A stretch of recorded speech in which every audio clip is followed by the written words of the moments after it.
बघा guys, mummy घरी नसलं जेवण बनवायचा खूप कंटाळा येतो, म्हणून मी आधी टोमॅटो बॉईल केले आणि त्याची प्युरी करून घेतली. त्यानंतर पास्ता बॉईल करायला ठेवला. एक साईडला बटर ऍड केलं, त्यात हर्ब्स आणि गार्लिक फ्राय करायला घेतली. त्यानंतर कांदा आणि शिमला फ्राय करून घेतले. पास्ता क्रीमी बनवण्यासाठी बटर मध्ये 2 चमचे मैदा मिक्स केला आणि कच्चेपणा जाईल असं भाजून घेतलं. त्यानंतर 1.5 ग्लास दूध ऍड केलं आणि गॅस मीडियम फ्लेमवर चालू ठेवला.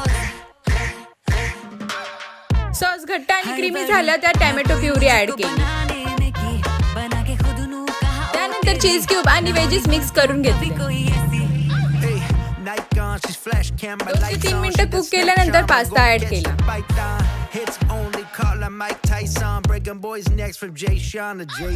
सॉस ऍड केल्यानंतर पुन्हा 2-3 मिनिटं कुक करायचं.